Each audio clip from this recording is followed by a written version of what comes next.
Hi, I'm Jennifer, and welcome to the Haunted Hour. Tonight, I invite you to join me on a journey into a haunted house as we step inside. You'll hear eerie whispers in empty hallways, encounter unexpected jump scares, and see ghostly figures lurking just out of sight. Are you ready to be seduced by the darkness and drawn into the nightmare? Follow me, and let's step into the unknown together. Story 1. When the Henderson family moved into the old brick house on Maple Street, they were filled with excitement and hope. The house was beautiful in its own way, with large bay windows, creaking hardwood floors, and a charming garden. However, from the moment they stepped inside, a quiet, uneasy feeling clung to the air. In the soft afternoon light, the rooms looked inviting, but shadows lurked in the corners, and the silence seemed to whisper secrets of the past. On their first night in the new house, Mr. Henderson lit a few candles to warm the dim living room while Mrs. Henderson unpacked in the kitchen. The children played softly upstairs. Yet, as night deepened, strange sounds began to echo through the halls. A slow, rhythmic creak came from the attic, as if someone or something was walking across old floorboards. At first, Mr. Henderson dismissed it as the natural settling of an old home, but as the clock neared midnight, a sudden, sharp knock on the front door shattered the stillness. When he peered through the peephole, no one was there, and the porch light flickered as if trying to warn him. In the following days, little oddities became frequent. Doors that were firmly closed were found open, and objects seemed to move on their own. In the dining room, a vase that had been placed carefully on the table one morning was found shattered on the floor. By evening, Mrs. Henderson began to hear soft whispers in the hallways when no one was around. Her sleep was disturbed by dreams of a pale figure with hollow eyes watching her from the darkness. The children claimed they saw a shadow dart by at the end of the corridor, leaving behind a trail of icy air. Each strange event sent chills through the family, but they tried to remain calm, believing that a few quirks were normal in an old house. One rainy evening, while the family gathered for dinner, the lights flickered and went out. The room plunged into darkness, broken only by the flash of lightning through the windows. A moment later, as they fumbled for flashlights, a sudden, piercing scream echoed from upstairs. The sound was sharp, filled with terror, and it made everyone freeze in place. Mr. Henderson, with a trembling hand, grabbed a flashlight and headed toward the staircase. With each step, the creaking of the wood under his feet grew louder, echoing like a warning. As he reached the landing, the flashlight beam landed on an open door at the end of the corridor, the door to the master bedroom, which he was sure he had closed before dinner. Inside the bedroom, the air was unnaturally cold. The curtains fluttered though the windows were shut, and the mirror on the dresser reflected not only Mr. Henderson, but also a fleeting shape behind him. A tall, thin figure with eyes that glowed faintly in the dark. He spun around, but the room was empty. The whisper of soft, unintelligible words filled his ears. He left the room hurriedly, his heart pounding as if it might burst. If you have come so far into this story, I'd like you to give a thumbs up. Let's keep a target of 100 likes and subscribe to our channel for more such content. Let's continue. Later that night, Mrs. Henderson heard footsteps pacing in the hallway outside her bedroom. She lay awake, listening to the gentle tap tap tap as if someone was walking back and forth right outside her door. Suddenly, there was a knock, a slow, deliberate knock on her door. Mustering all her courage, she opened the door a crack. Outside was an empty corridor with no sign of a person.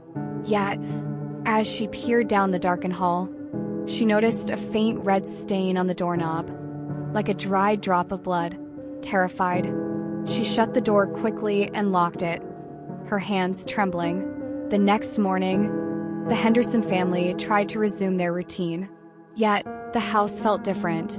In the living room, the family portrait hung askew on the wall, and on the coffee table lay an old, yellowed newspaper clipping. The headline read, Tragic death in Maple House.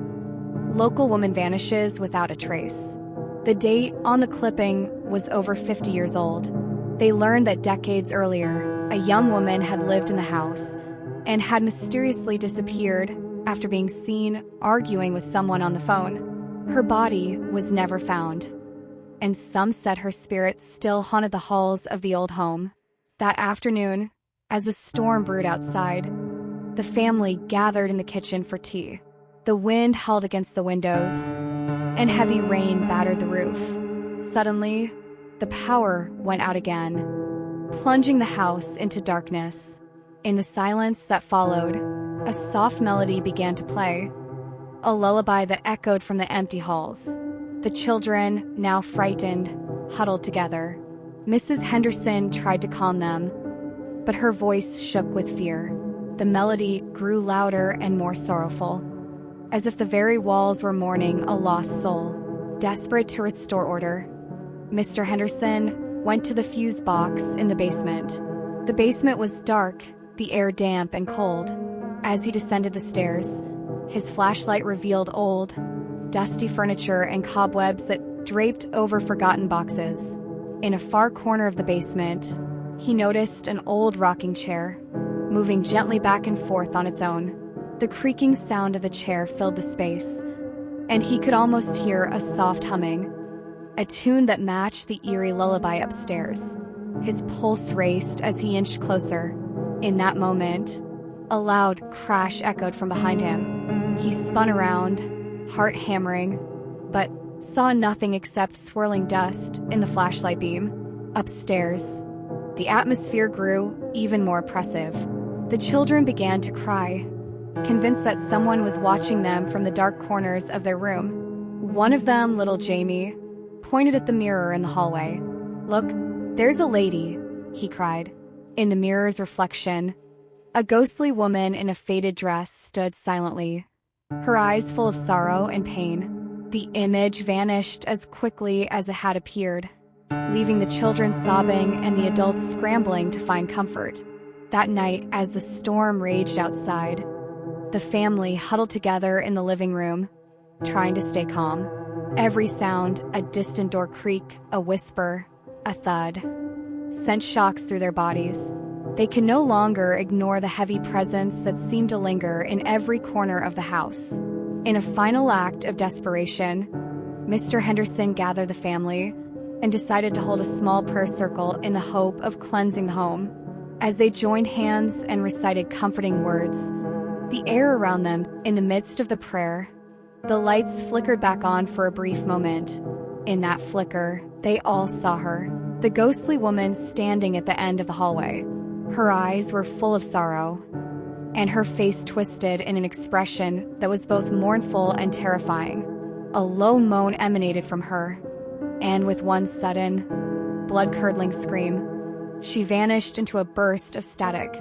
The sudden disappearance made everyone jump, and silence reigned once more. After that night, the haunting gradually lessened, but the memory of those events never left the Henderson family. They discovered later from local records that the young woman had been wronged and lost her life in the house. Her spirit, it seemed, had been trapped by the injustice of her fate. Even as the house slowly returned to normal, strange occurrences still happen from time to time. A door that creaks open on its own, a faint whisper in an empty room, or the sight of a pale face in a window.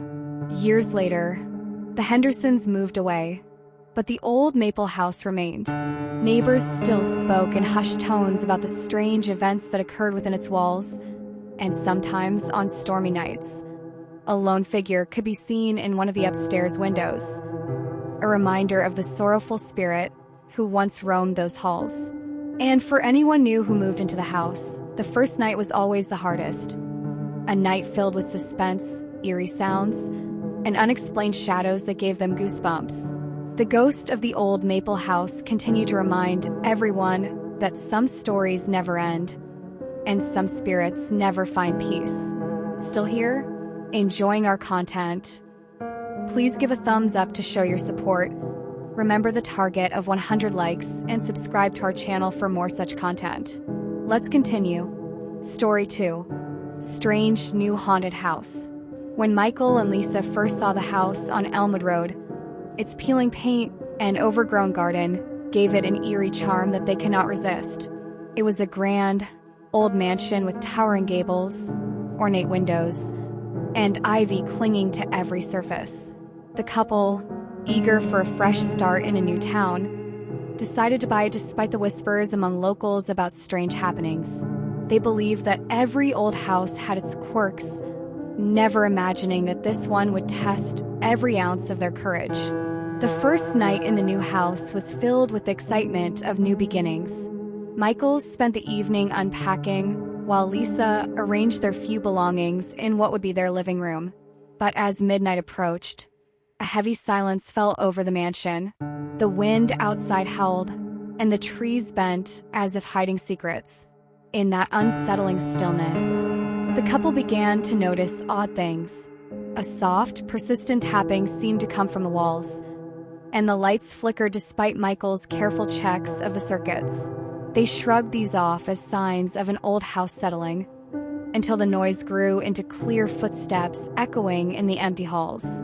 As Michael walked down the narrow corridor with a flashlight in hand, the beam caught a fleeting glimpse of a shadow gliding across the wall.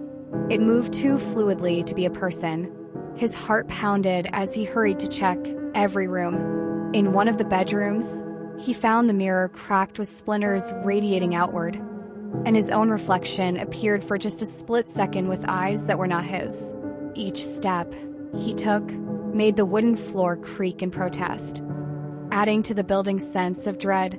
Meanwhile, Lisa in the kitchen heard soft whispers that seemed to call her name, though when she turned around, no one was there.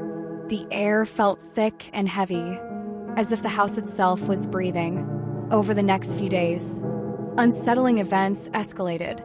Michael and Lisa discovered that objects moved on their own, books falling off shelves, chairs sliding across the floor, and the old grandfather clock in the hall chiming at odd hours, even though it had been silent for years. One morning, Lisa awoke to find muddy footprints trailing from the front door to the stairs, disappearing as if swallowed by darkness. Their initial excitement gave way to a growing terror, yet the couple remained determined to uncover the mystery behind the strange occurrences.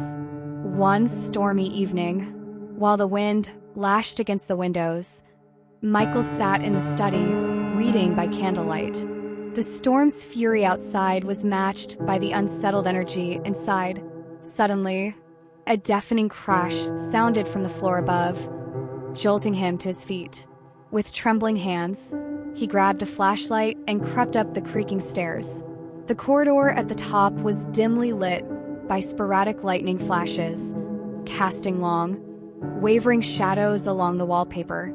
At the end of the hall, the door to a once-locked room now stood slightly ajar. Michael's heart raced as he approached. Pushing the door open, he found the room filled with old photographs, antique furniture draped in white sheets, and a thick layer of dust. In the center of the room was an old rocking chair that began to move on its own, creaking back and forth rhythmically. As he stepped closer, the rocking stopped abruptly. For a moment, Michael thought he heard a soft, mournful lullaby, as if sung by a voice long lost to time. The silence that followed was broken only by his pounding heart. Meanwhile, Lisa experienced her own terrifying encounter. In the living room, as she tried to calm her racing thoughts by sipping tea, the lights dimmed and then flickered back on to reveal an uninvited guest, a translucent figure standing by the window.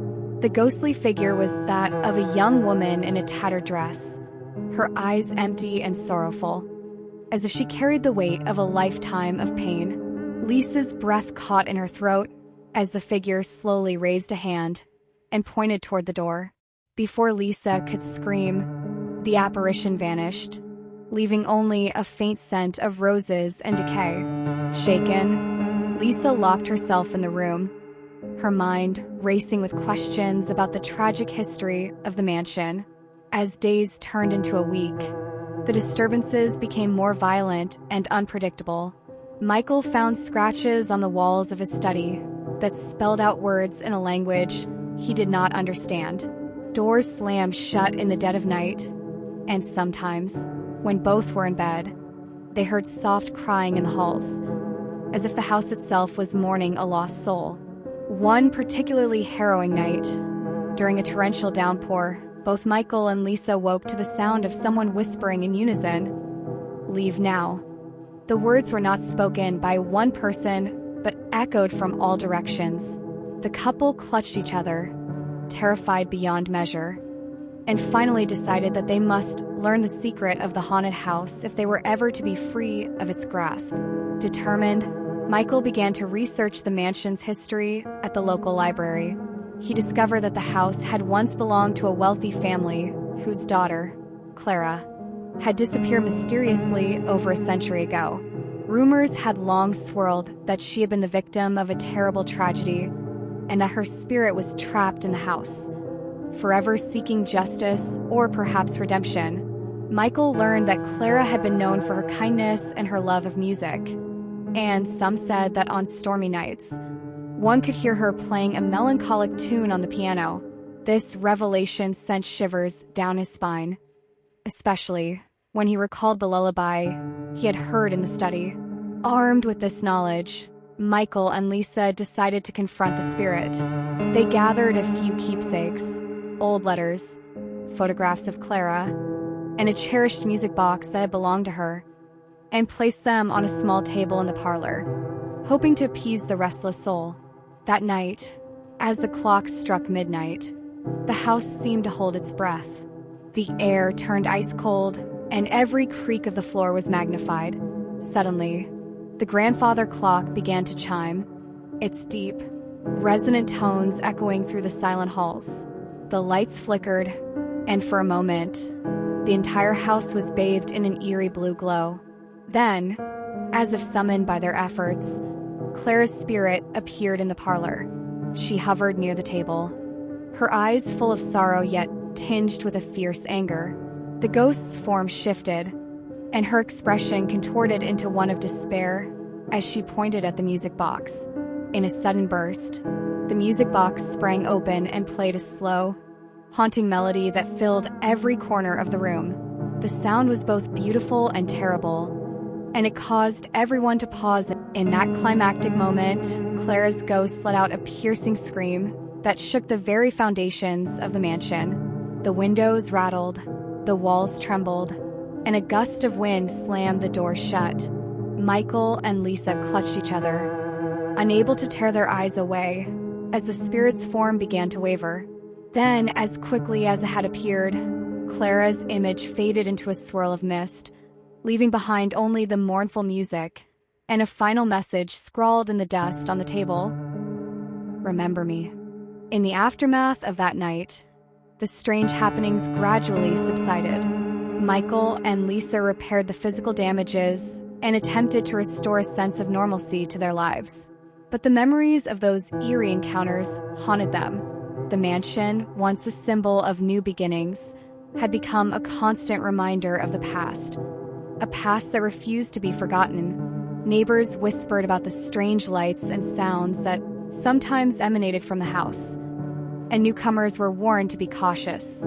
Yet, for Michael and Lisa, the mystery of the strange, new haunted house was a lesson in the enduring power of history and memory.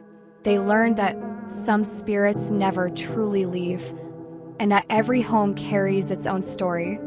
A story that, if listened to closely, can send chills down even the bravest of spines.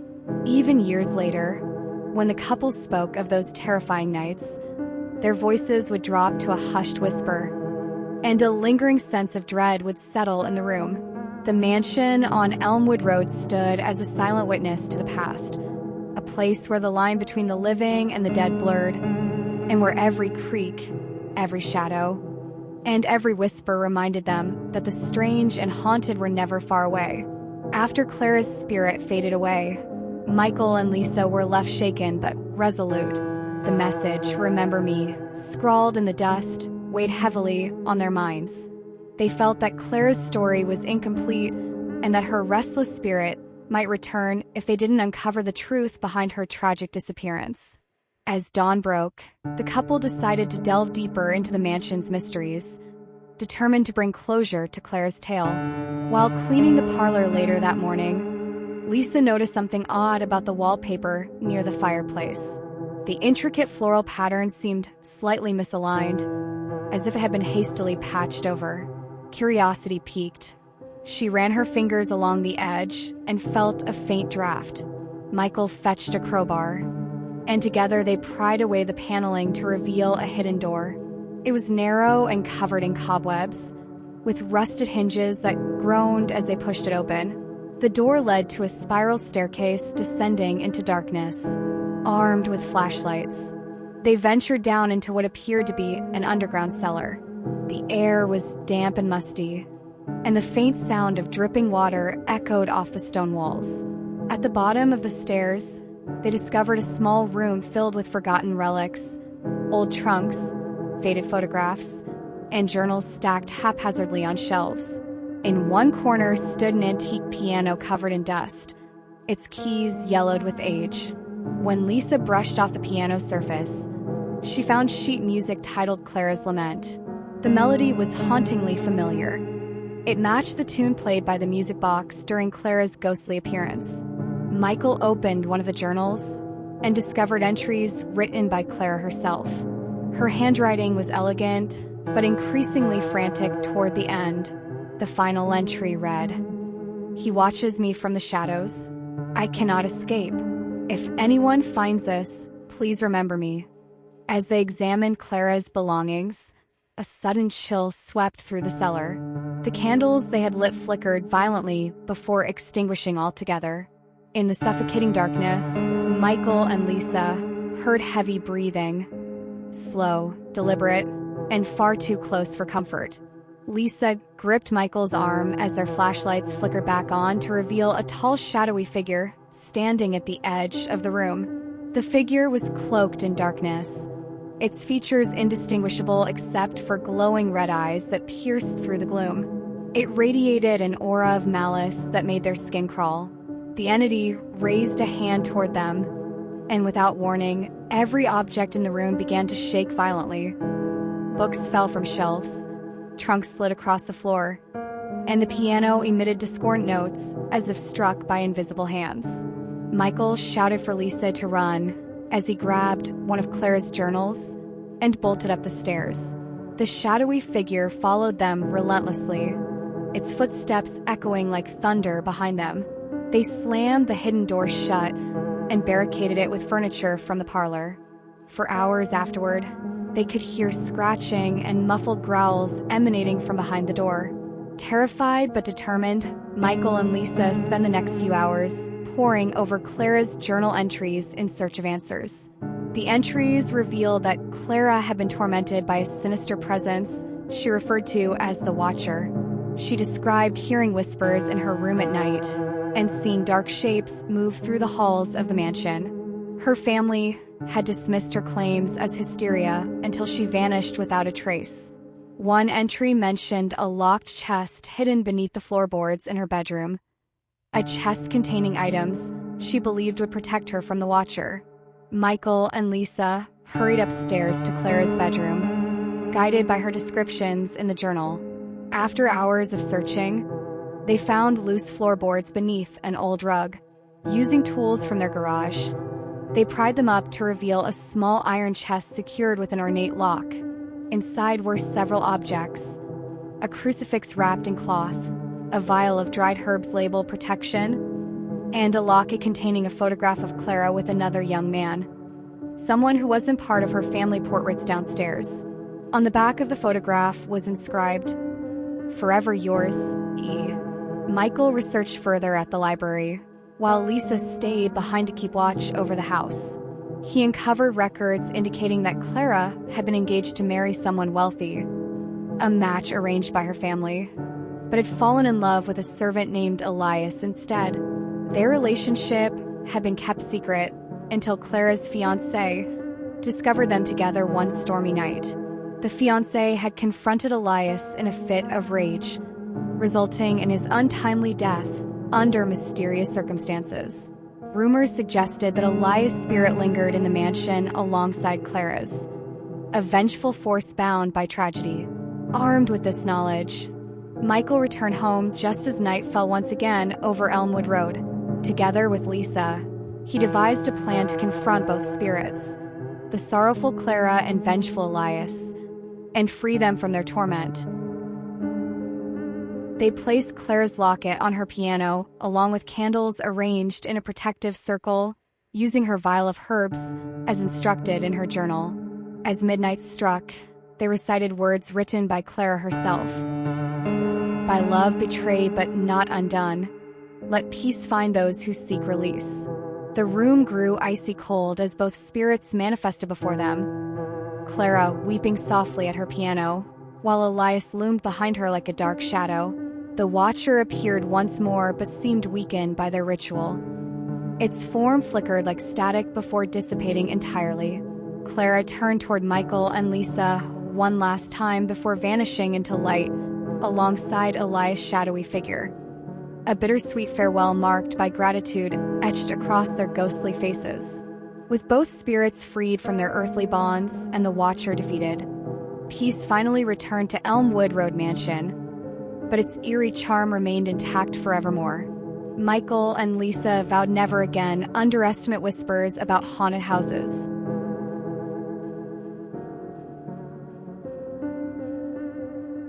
Story 3. Odd Things in the New House. When the Martin family moved into the old Victorian house on Ashford Lane, they were excited by its promise of a fresh start.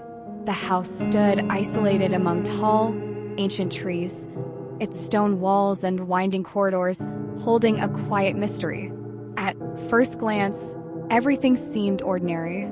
A creaky floor here, a gust of wind there.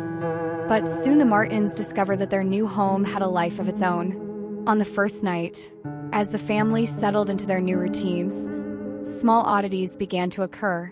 While Mr. Martin unpacked in the study, he noticed that the heavy wooden desk, which he had left firmly in place earlier in the day, now stood slightly askew. The picture frames on the walls were crooked, even though he had checked them just moments before. Mrs. Martin, preparing dinner in the kitchen, saw a shadow flicker past the window, even though the yard was empty. The children, Emma and Jake, giggled at the strange creaks and groans of the old house, attributing them to the building's age. Yet a chill of unease spread through the family that night, as if the house was silently whispering secrets. The following morning, the Martins woke to a heavy fog that clung to the front yard like a living veil. As they gathered for breakfast, Emma pointed to the dining room table where a single red rose lay in the center, a rose that none of them had placed there. Its petals were pristine, contrasting sharply with the dust and decay of the old table. The sight left everyone with a sinking feeling in their stomachs, as if the rose carried a warning they could not ignore. As days passed, the odd happenings grew bolder and more frightening. In the evening, while the family sat together watching television, the lights suddenly flickered and went out. In the pitch black, Mr. Martin's voice trembled as he called out for everyone to remain calm. Just then, a soft tapping sound echoed from the corridor, a sound like slow footsteps pacing back and forth. When the power returned, no one could explain the source of the noise. The family dismissed it as a quirk of the old wiring, but deep down, everyone felt a growing tension. That night, while everyone slept, Jake awoke to the sound of whispering coming from his closet. The words were indistinct, yet urgent, as if pleading for help. He lay frozen, his small body paralyzed with fear, until a sudden loud bang from the hallway jolted him upright.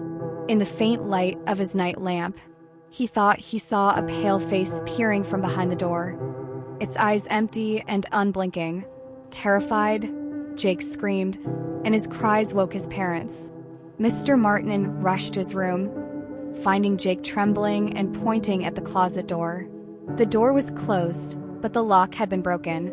No explanation could be found, and the incident set off a series of sleepless nights for the entire family. Over the next week, The Martins began to experience even stranger events. Doors would open on their own, leading to dark, narrow hallways that seemed to stretch into nowhere. In the upstairs corridor, Mrs. Martin often heard soft humming, a melody that sent shivers down her spine. One evening, while she tidied up, she caught sight of a figure at the end of the hall. It was a woman dressed in an old-fashioned gown, her hair flowing as if caught in a gentle breeze. For one agonizing moment, their eyes met. Her gaze was filled with sorrow and something unspoken, before she vanished into the darkness. The encounter left Mrs. Martin shaken, her heart pounding long after she returned to the living room. One stormy night, as thunder roared outside and rain battered the windows, the atmosphere in the house turned oppressive. The wind howled through the broken panes, and every creak of the old wooden structure seemed amplified by the fury of the storm. The family huddled together in the living room when a loud crash came from the attic. Mr. Martin, armed with a flashlight and a resolve to discover the source of these disturbances, climbed the narrow staircase leading to the attic. The attic was a chaotic mess of forgotten boxes, dusty furniture, and relics of a bygone era. As he moved carefully through the dim space, his flashlight revealed old portraits of unknown ancestors, their eyes staring blankly into the void. Suddenly, the beam fell on a large mirror leaning against the wall. In its cracked surface, he caught a glimpse of a figure standing directly behind him. A tall, gaunt presence with a twisted smile that instantly vanished when he whirled around. His scream echoed off the attic walls as he stumbled back, leaving the mirror to shatter on the floor. The next morning, the family found evidence of the previous night's terror. Shattered glass lay scattered across the attic floor, and one of the portraits had been turned upside down. Desperate for answers, Mr. Martin visited the local library to research the history of their home. In old newspapers and faded records, he learned that the mansion had once belonged to a reclusive artist who had mysteriously disappeared many years ago. Rumors swirled that his spirit, tortured by a life of isolation and unfulfilled dreams, roamed the halls of his former home. The more Mr. Martin read, the more convinced he became that the strange events were connected to the artist's tragic fate. That evening, armed with this new knowledge, the family decided to confront the presence in their house. They gathered in the living room, candles lit, and voices trembling as they recited prayers and words of protection. As they joined hands, the temperature in the room dropped sharply, and the air thickened with a palpable energy. In the silence that followed, a soft, melancholic tune began to play. It was faint at first, but steadily grew louder, echoing from the walls as if coming from another time. The family exchanged terrified glances. They all recognized that tune from the records Mr. Martin had found, a lullaby the artist was known to have composed. Suddenly, the room was plunged into darkness as the candles flickered violently and extinguished themselves. In that terrifying moment, a loud, piercing scream cut through the silence, sending shockwaves of fear through everyone present. The sound seemed to come from everywhere at once, bouncing off the walls and floors. In the chaos, a tall, shadowy figure emerged from the corner of the room. It moved slowly, deliberately, its features hidden beneath a tattered cloak. As it approached, the family's screams mingled with the cacophony of the storm outside. The figure raised a hand, and the room filled with a blinding flash of light before everything faded back into darkness. When the lights finally returned, the figure was gone. The only trace of its presence was a single, smeared fingerprint on the glass coffee table and a deep, haunting echo of its final, anguished cry.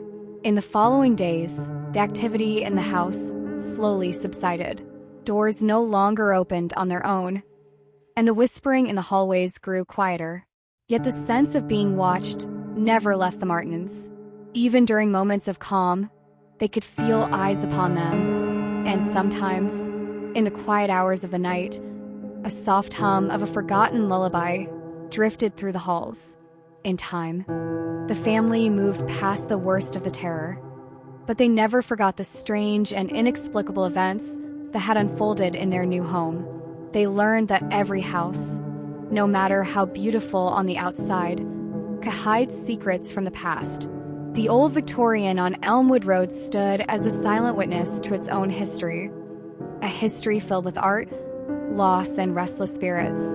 And for the Martins, each creak in the floor, every flicker of the light, and every whisper in the dark was a reminder that the past is never truly gone. It lingers, waiting for the right moment to make itself known. Thank you for spending this eerie hour with me. As the whispers fade and the shadows reclaim their secrets, remember, darkness always lingers, waiting for the curious. If you enjoyed the journey, please like, share, and subscribe. Until we meet again, stay safe in the night.